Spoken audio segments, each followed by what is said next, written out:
Hello, my name is Patricia, and I am 28 years old.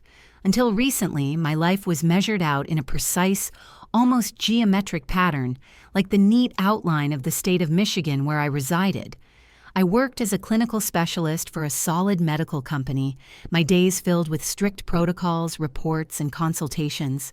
I lived in a rather decent, bright apartment, about a 30-minute leisurely drive from my parents' house, and owned a reliable, trouble-free car. I was more than successful at my job.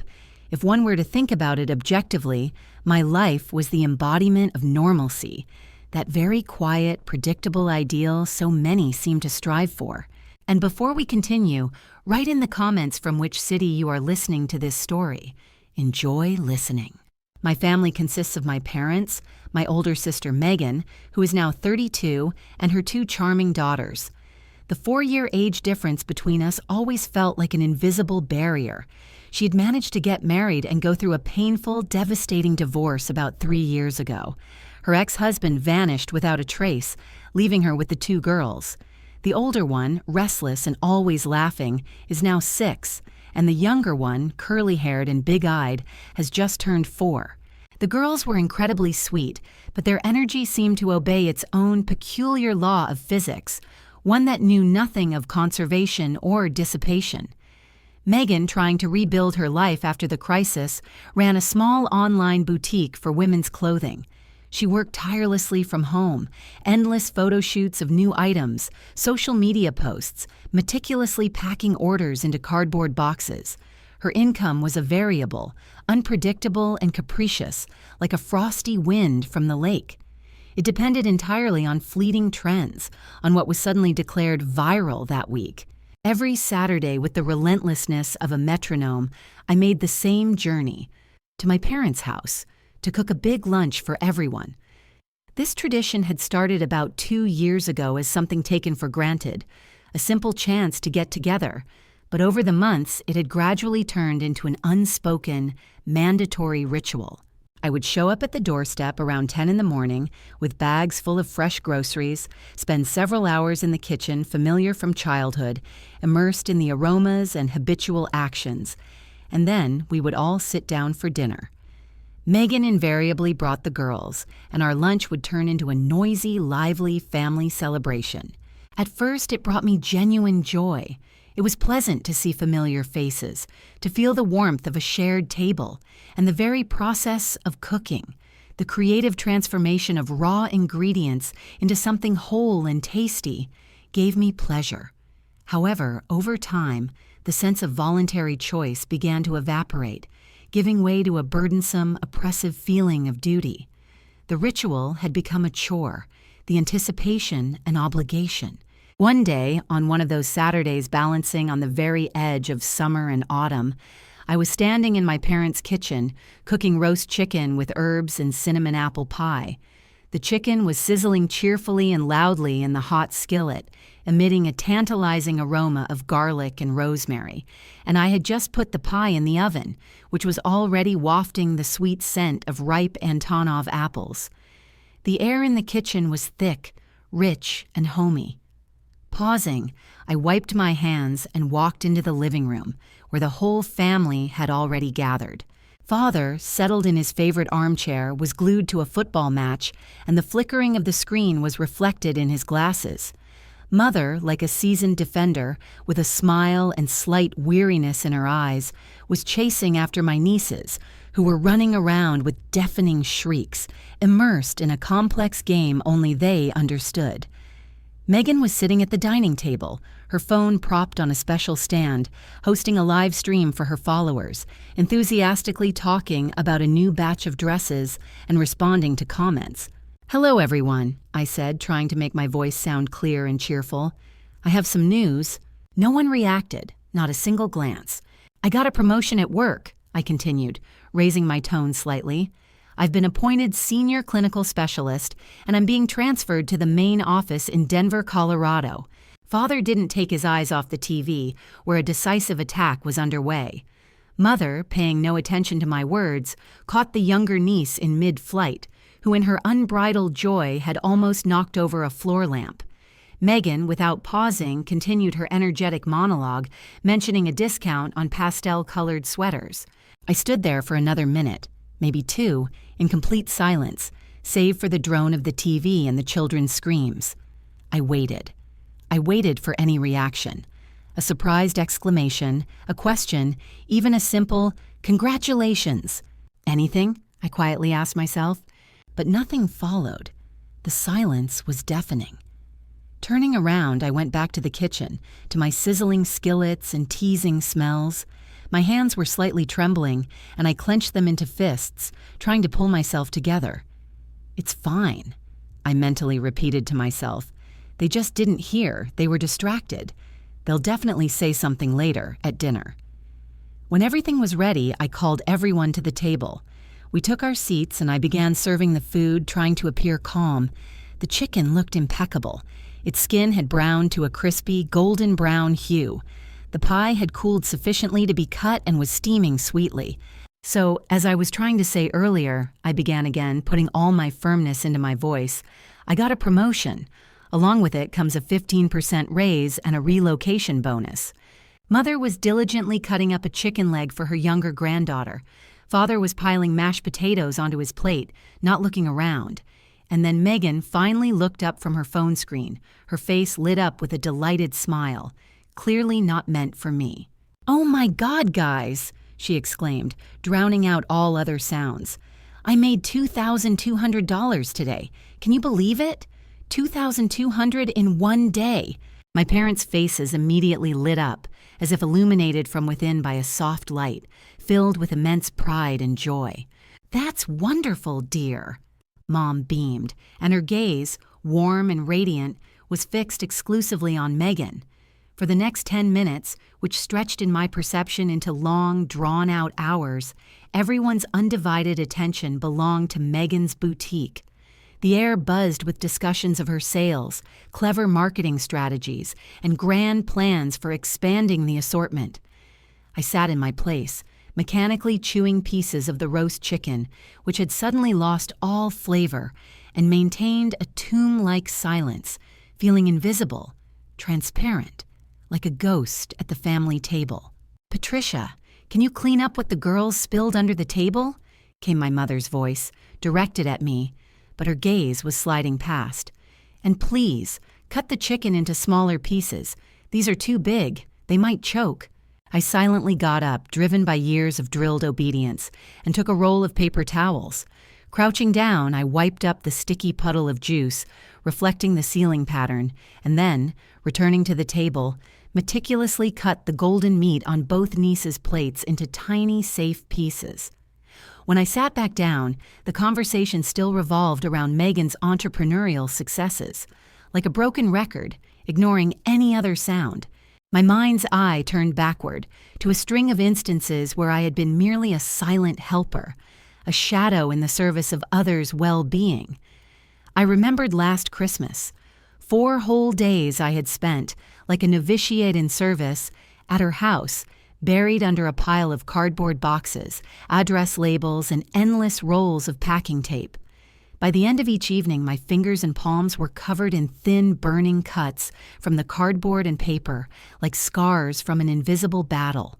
And then there was that time 3 months ago when I, without a second thought, used my precious vacation days to look after her daughters while she flew to New York for some glamorous fashion show. A whole week of my legitimate time off went to that. And as luck would have it, that week both girls came down with a fever, and most of the time I wasn't playing or going for walks, but cleaning up after their illness and fighting exhausting battles over every spoonful of nasty syrup. I never asked for anything in return, not a penny, not the slightest favor. I just did it because I was deeply convinced. That's what you do for family, right? Isn't that what unconditional love is? Why do I always have to do everything myself? I recalled my own desperate question to my mother a few months ago. "Megan has children, Patricia," came her measured, brook-no-argument reply. "She needs extra help, and you don't have children of your own, so you have more free time." It was her universal key, unlocking any door of my discontent. After lunch, the family mechanism went back into its usual motion without me. Father returned to the football match on the sofa. Megan, making herself comfortable, launched another live stream for her boutique, her voice filling the living room, full of business enthusiasm. Mother, taking the girls by the hands, led them out to play in the backyard, where their laughter rang like little bells. And I was left completely alone in the kitchen, like a faithful servant tidied up for the holiday. I washed the mountain of dishes myself, wiped all the surfaces, and put the leftovers in the refrigerator. No one offered help. No one even looked in to say thank you. When I was done, feeling a strange mix of emptiness and determination, I said goodbye to everyone. Mom gave me an absent-minded, one-armed hug, her thoughts clearly elsewhere.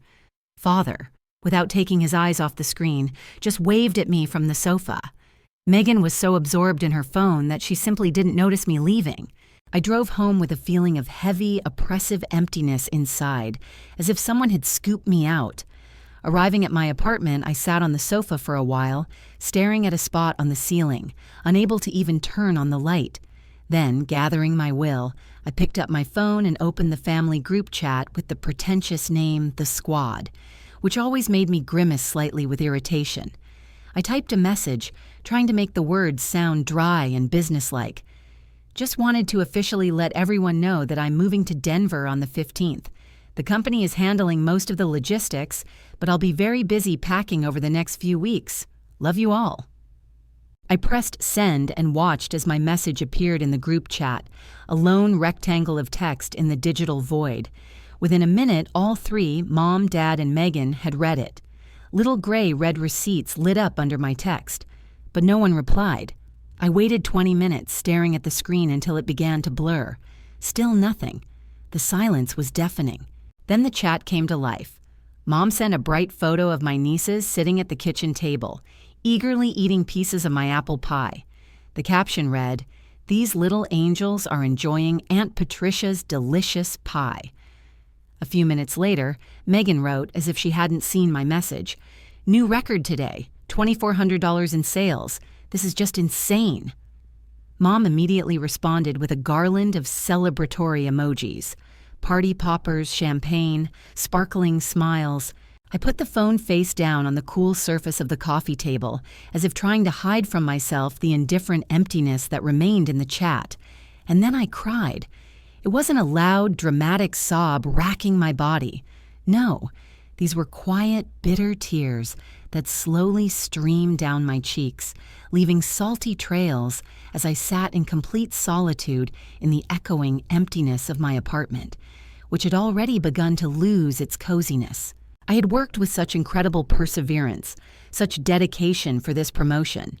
I had dedicated long months to a complex research project that required sleepless nights and total concentration, but it was precisely that project that ultimately caught the attention of senior management. I stayed late after work countless times, voluntarily took on extra responsibilities, proving my competence and dedication over and over again. And my own family couldn't even simply acknowledge this achievement. They didn't deem it worthy of even the slightest bit of attention. They couldn't even pretend to be happy for me.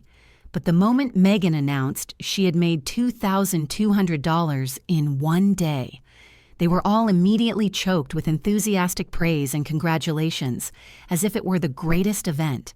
I let myself cry for a bit, allowing the bitter feelings to come out, then got up, washed my face with cold water, erasing the traces of weakness, and sat down at the computer to start looking for rental listings in Denver. I only had 2 weeks left to find a new place and pack up my entire previous life, gathered here piece by piece. At least in Colorado, I would be far from those Sunday dinners, from the constant ignoring of my successes, from the endless requests to babysit, pack more boxes for the boutique, or cut chicken into tiny pieces for children who weren't even mine. The next 2 weeks flew by in a crazy whirlwind of packing. I was taping up cardboard boxes, labeling them with uncertain handwriting, and coordinating with the moving company. I gave my landlord notice, updated my addresses with the bank and HR, and could only passively watch as my once cozy apartment slowly emptied, turning into a sterile, impersonal space filled with neat stacks of boxes. On the morning of the 15th, a huge moving truck, shining in the sun, arrived right on schedule. Two physically strong men began deftly and professionally loading my furniture into its metal belly. I was just carrying a box of books to my car when my phone rang in my pocket. Mom's name was on the screen. "Patricia, I need you to come on Saturday." Her voice sounded through the receiver, without any greeting, without the usual, "How are you?" Just an instant, dry demand. "I need you to look after the girls. Megan has an important meeting with a supplier, and I have a doctor's appointment that same day." I shifted my gaze to the moving truck parked right in front of my house, and to the worker who was at that moment loading my gray upholstered sofa into its back. "Mom, I'm leaving for Colorado right now," I said, trying to speak as calmly as possible. "I told you about this 2 weeks ago. I sent a message in our family chat." There was silence on the other end for a few seconds, thick and heavy. "Well, I'll have to go then," she finally said. "We'll talk later." And she hung up. I remained standing on my doorstep, clutching the phone, expecting to be overwhelmed by a wave of anger, burning resentment, or some other strong emotion. But instead, I felt only one thing: all-consuming, bone-deep fatigue. I was just very, very tired. 7 hours later, when I was somewhere in the middle of the endless plains of Iowa, my phone vibrated again, breaking the monotonous hum of the engine. It was a new message from Mom. "What do you mean you're going to Colorado?" the text said. I didn't respond. I just kept driving, watching the asphalt ribbons stretching ahead. Late in the evening, I finally reached Denver and checked into an inexpensive but clean hotel that smelled of foreign perfume and bleach. The next day, I started looking at temporary housing and eventually found a small furnished studio apartment available for monthly rent while I searched for something permanent. It wasn't fancy, but it was clean and located close to my new office, which was the main advantage. My first week at the new job was very intense. New colleagues, new computer systems, absolutely everything was new. But I liked it. The people here didn't know me as the eternal helper, the babysitter, or the younger sister. They knew me simply as Patricia, the new senior clinical specialist. 3 weeks passed. I was slowly settling into my temporary apartment and getting used to the new routine. I even found a cute coffee shop near the office that served excellent cappuccino. Then, after almost a month of my silence, a message from Mom popped up in the family chat. It was in her usual brook no argument tone. "Family party for Aunt Karen's 60th birthday on Saturday. Patricia, come early to help with preparations, probably around 10 a.m. The party starts at 4. I reread these lines twice, feeling bitter amazement slowly boiling in my chest. Not a single, "Could you?" Not a shadow of, "Would you mind?" Just a direct order to appear and help, as if I still lived those 30 minutes away on the familiar roads of Michigan and not 1,000 miles away, in a different time zone, among the Rocky Mountains. I didn't respond. I couldn't find words that could adequately express the depth of my bewilderment and hurt. Saturday arrived. I spent the morning leisurely unpacking the remaining boxes in my modest apartment, enjoying the simple rhythm of arranging my own space, and in the afternoon went grocery shopping, exploring the shelves of a local supermarket. My phone maintained a promising silence until about 3 o'clock. And then it began. The first message came from Megan. "Where are you?" Then Mom. "Patricia, we're waiting." Almost immediately, a second shot. "Where are you?" And then Dad joined in. "Your mother needs help.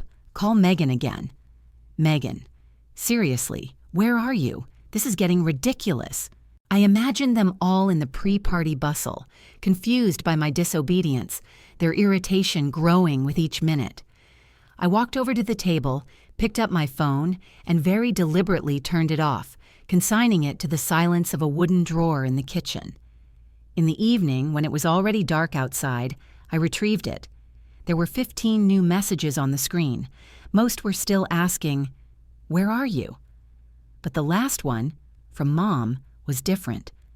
"You are so selfish. You let the whole family down today. Aunt Karen was asking about you, and we didn't know what to tell her." I looked at these words for a long time, feeling them burn through me with a cold, lifeless fire. Then, driven by some residual, almost atavistic impulse, I dialed my mom's number. She answered after the first ring, and her voice was like the crack of a whip. "Where were you? Do you have any idea how embarrassed I was?"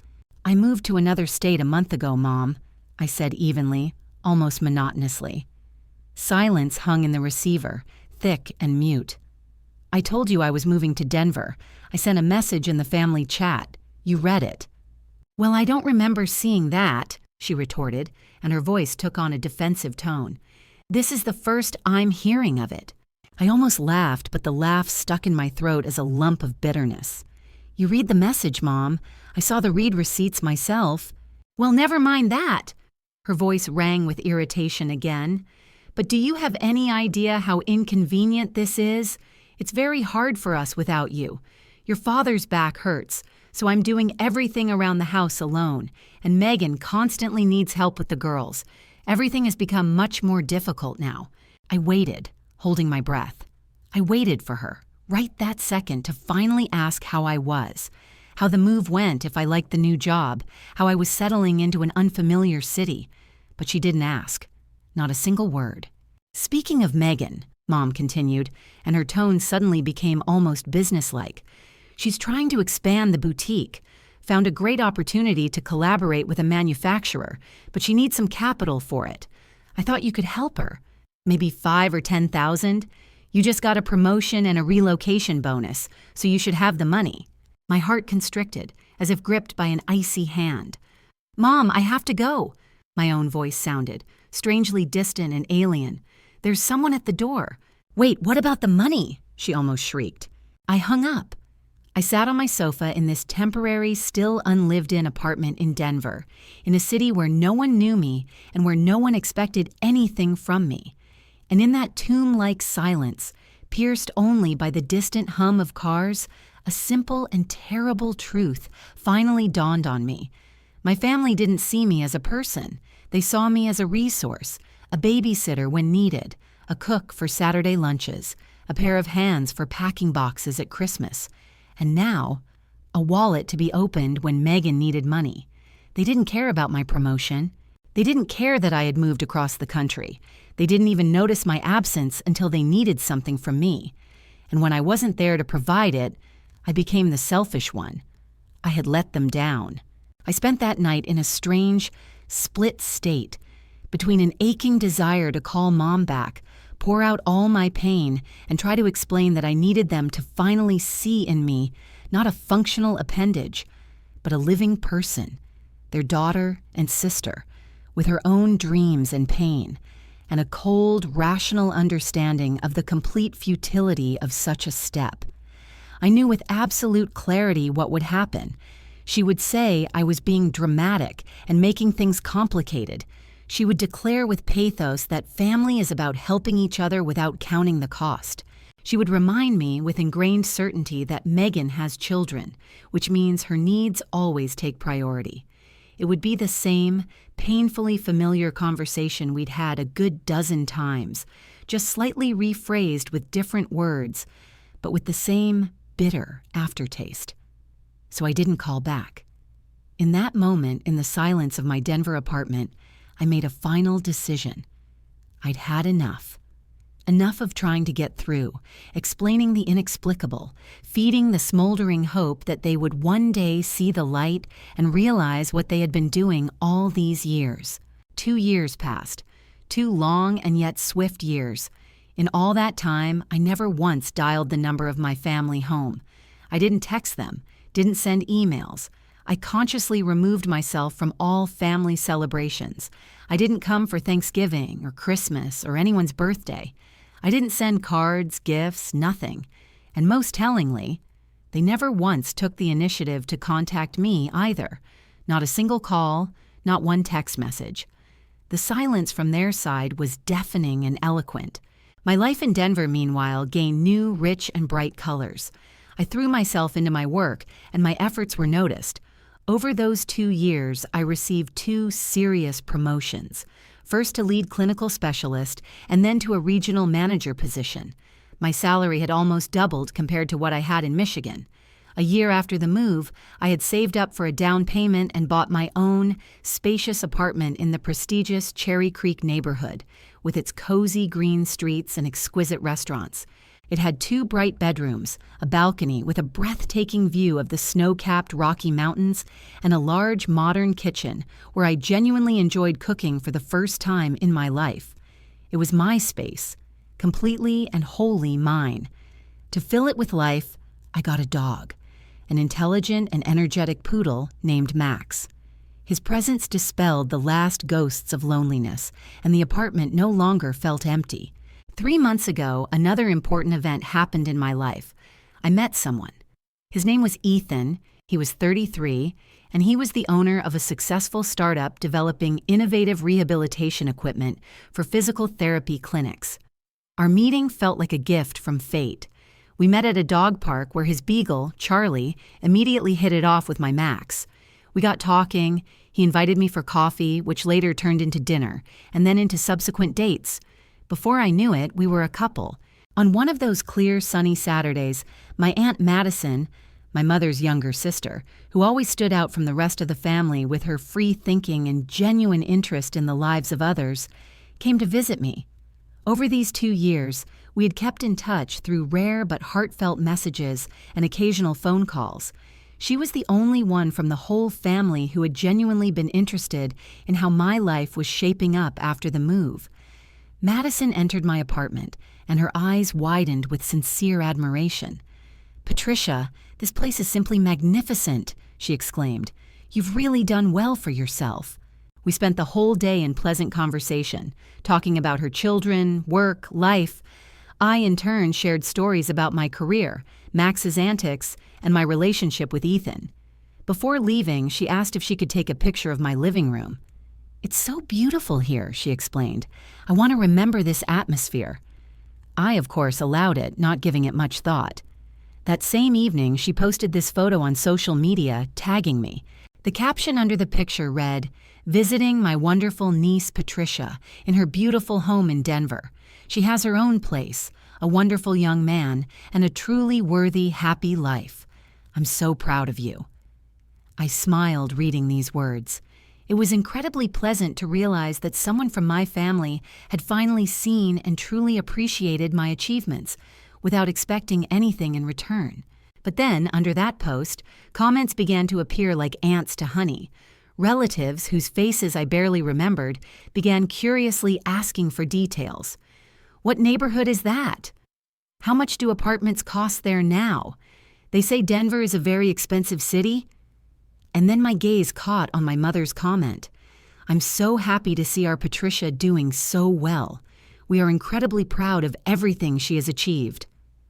That "our Patricia" grated with its false note, as if she had been invisibly involved in my life all these 2 years, as if we hadn't stopped communicating. I closed the app with a heavy sigh and put the phone aside, trying to push back the rising bitterness. That same evening, I got a message from Madison. Attached was a screenshot from that very family chat I had left 2 years ago. Megan had written, "Did you see Madison's post? Patricia's apartment looks very expensive, and she has a boyfriend with his own business now. We need to find out what her financial situation is like now. Maybe she can help us now." Mom replied succinctly, "Good idea. I'll contact her." I stared at that image for a long time, at those lines arranged in cold, calculating logic. Of course, I whispered in the silence of my living room. That's why they suddenly took an interest. About an hour later, my phone vibrated again. A message from Mom. "Patricia, darling, your father and I miss you so much. It's been too long since we last saw you. How are you?" Before I could even think about how to react to this sudden tenderness, another message came, this time from Megan. "Wow, your apartment looks absolutely amazing. I can't believe how well everything is going for you. I'm so happy for you." And following that, another one, again from Mom. "We would love to come visit you. We've already bought plane tickets, arriving tomorrow at noon. Can't wait to see you. Dad, me, Megan, and the girls. It'll be just like old times." I reread these messages 3 times, trying to comprehend their audacious subtext.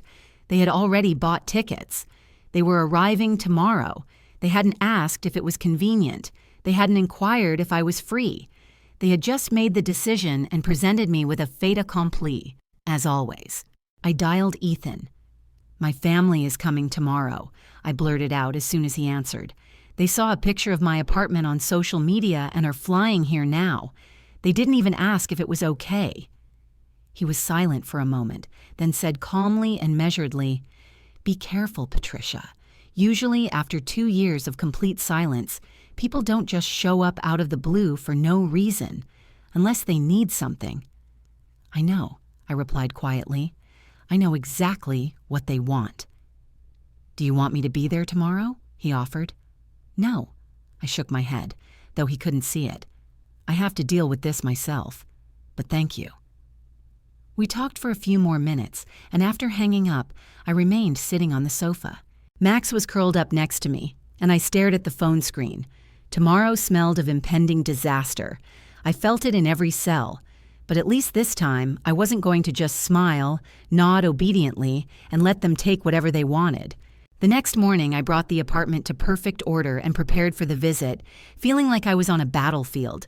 Around noon, there was an insistent ring at the door. I opened it, and there they stood on the threshold.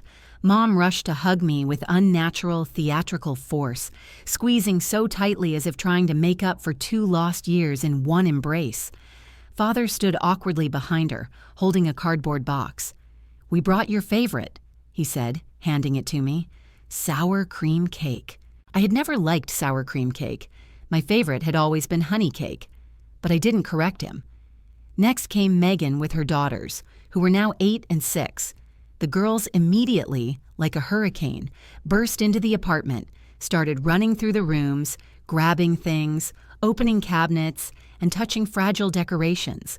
Mom, meanwhile, slowly looked around the living room, and her lips formed a thin, appraising smile. "This is rather extravagant, isn't it?" she said, and her voice held not praise but rather hidden judgment. I went to the kitchen to make tea, leaving my family to settle in the living room, and that short walk through the familiar space felt like crossing a no-man's land. Returning with the tray, I froze on the threshold. Father, settled in my armchair, had already found a sports channel and was watching football as if it were his own living room. The girls had turned the room into an obstacle course. They were running between the shelves, grabbing objects and dropping them on the floor with the indifference of barbarians. Suddenly, my heart sank. The older niece picked up a delicate glass bird figurine, the one Ethan had given me, investing in it not only money but an understanding of my taste. It was fragile, expensive, and infinitely meaningful to me. "Please put that back," I said firmly, trying to remain calm. The girl ignored me and continued her run, clutching the figurine in her hand. "Put it back, right now," I said louder, and a steely note rang in my voice for the first time. Megan looked up from her phone screen. "They're just playing, Patricia. Relax." "I'm not going to relax while they're breaking my things," I retorted, looking straight at the nieces. "Girls, put the figurine down and sit on the sofa." The older one reluctantly put the crystal bird back on the shelf. But at that very moment, the younger one, running past the bedside table, knocked over a vase of flowers with her elbow. The glass toppled with a clatter, and water spread in a wide puddle over the wooden surface, soaking magazines and napkins. "Enough!" I said sharply, and silence fell in the room. "Both of you, sit down, immediately." I quickly wiped up the water, then, approaching the bookshelf, selected 2 brightly illustrated children's books and handed them to the girls. "Read these on the sofa. No more running." My relatives stared at me with such astonishment, as if I had suddenly started speaking in ancient Greek. "You've changed," Mom stated, and her voice held not approval, but mild condemnation. Meanwhile, Megan, putting her phone aside, began studying the apartment with the air of a professional appraiser, absorbing every detail. "So, this place must have been expensive," she began without preamble. "How much was your down payment? And what's your mortgage rate?" "That's personal," I coldly cut her off. Mom immediately intervened, her voice becoming honeyed. "We're just curious, darling. You've done so well for yourself. We're proud of you." I slowly sat down in the armchair opposite them, folding my hands on my knees. Why are you really here? My mother's face contorted into a hurt and concerned expression. We missed you, sweetheart. Just missed you. It's been 2 years, I reminded them, each word an effort. 2 years of complete silence. Not one call, not one message asking if I was even alive. But as soon as you saw a picture of my apartment, you suddenly dropped everything and bought plane tickets. That's not fair. We've been very busy, Megan justified, shrugging. I have 2 kids. You have no idea how much work it is. I had a lot going on, too. My voice finally trembled with pent-up emotion. I moved across the country, got 2 promotions, bought my first home. But none of you even noticed, let alone acknowledged it. Mom reached across the table and patted my hand with a condescending gesture. Well, we're here now, and we need to talk to you about something very important. She paused, giving her words weight. Here it comes, flashed through my head. Megan is going through a tough time, Mom continued, and Megan nodded tragically, tears welling in her eyes. After 5 years with the online boutique, I decided to open a real store, a physical boutique. Mom and Dad invested their retirement savings to help me start, but it didn't work out. She lowered her head. The location was bad. The rent was too high. I had to close after 8 months. Now I have a commercial lease debt of $42,000. Mom leaned towards me and her gaze became insistent, almost pressing. We spent everything we had to help Megan. We have nothing left. She made a dramatic pause. So we thought, she continued cautiously, as if choosing her words, that you could sell this apartment and help your sister. You don't really need such a big place. And your boyfriend, we hear, has money, right? He has his own business. You could move in with him. I looked at them, at my mother, suggesting I make myself homeless, at my sister, expecting a financial miracle, at my father, silently watching football, and suddenly realized that this whole situation was so absurd that it warranted only one response. I actually laughed. It wasn't a happy laugh, but a bitter, almost hysterical laughter that erupted from the very depths of my soul. Let me tell you what I really think about this. I think about how 2 years ago, standing on the threshold of my parents' living room, I announced my promotion and transfer to Denver, and was met with silence, thick and humiliating, broken only by the sports commentator's voice and the clicks of Megan's phone keys. I think about how I sent that heartfelt message about my departure, and you all read it. I saw those cold gray check marks myself, but not one of you deemed it necessary to utter a word of support or a simple human good luck. I think about how you forgot my birthday for 2 years in a row, as if that date had been erased from the calendar along with my presents. I think about those 4 days at Christmas that I spent, instead of resting and enjoying the holiday, sealing endless cardboard boxes for your boutique until my fingers ached from the packing tape. I think about a whole week of my legitimate vacation that I sacrificed to babysit your children while you flew to New York for a fashion show, a week spent cleaning, persuading, and fighting over medicine. A complete deafening silence fell in the room, through which only the girls' embarrassed sniffling could be heard. For many years, I was everything to you. A nanny, a cook, a helper, a wallet, a tireless resource whose boundaries didn't matter. And when I mustered the courage to leave and stopped being available for all those roles, you didn't care at all. You didn't reach out to me. You didn't ask if I was alive, healthy, happy. But now, when you urgently needed money, you suddenly remembered my existence and showed up on my doorstep with a ready-made plan to save Megan at my expense. Patricia, after 2 years of complete silence, Mom began in a trembling voice, trying to reclaim her lost role as the one in charge in this conversation. No. I rose sharply from the armchair, and my voice sounded like the crack of a whip. This is over. I walked to the door and swung it wide open, letting in a stream of fresh evening air. This visit is over. You need to leave. We flew here specially, Father protested, also rising, his face crimson with indignation.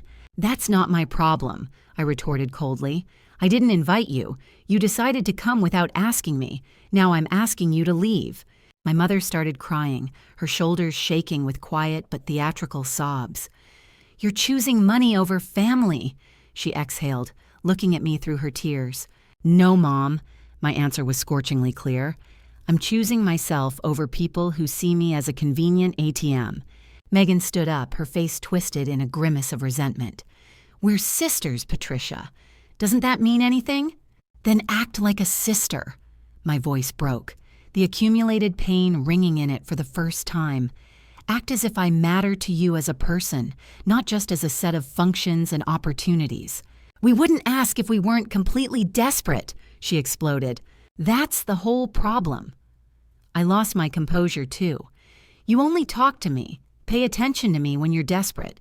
Not on the day I got promoted, not when I moved 1,000 miles away, not on any of my birthdays, only when you urgently need something." In oppressive, awkward silence, they began gathering their things. The girls, subdued, picked up the books I had given them from the sofa, but Megan roughly snatched them from the children's hands and threw them on the floor. Right at the door, she turned around, her gaze full of hatred. "I didn't think you'd become so cold and heartless." "I'm not cold, Megan," I replied quietly but very distinctly. "I'm just sick to death of being used, and that's a huge difference." I closed the door, and the click of the lock sounded like a final chord, cutting off an entire era of my life. That same evening, I found out they had flown back to Michigan. Over the next few days, my phone was flooded with messages. Mom pleaded and manipulated. Dad tried to apologize, but his words sounded clumsy and false. Megan alternated between pitiful excuses and caustic accusations. 2 weeks later, a long, verbose letter arrived from Megan, describing all the horrors that would happen without my help. The boutique would close forever, our parents might have to sell the house, and her daughters would suffer because of a mother under constant stress. I read it once, feeling nothing but weariness, and archived it. A few months later, my mom's number lit up on my phone again. I was ready to ignore the call, but some vague feeling, not hope, more like curiosity, made me answer. "Hello, Patricia," she said quietly, and her voice lacked its former confidence. "I'm calling to apologize, on behalf of all of us. We treated you terribly, and you didn't deserve that." I remained silent, letting her speak. We would like to try to mend our relationship, if you agree, of course, and only on your terms when you're ready." "I appreciate you saying that," I replied cautiously, "but I need time. I'm not ready yet." "I understand," came the reply, and for the first time she was truly listening. "We'll wait, and we'll try to do better." "Okay, I'll think about it. That's all we can ask for. Take care, Patricia." "You too." Ethan and I decided to get married next year. We haven't set an exact date yet, but we both knew for sure it was what we wanted. And if none of my family were at our wedding, that would be fine. Now I had my own, real life, with a partner who respected and valued me, with a job that brought satisfaction, and with a home that truly belonged to me. I was no longer an invisible helper, a shadow in the service of others' needs. I was simply Patricia. And for the first time in many, many years, that was enough, more than enough.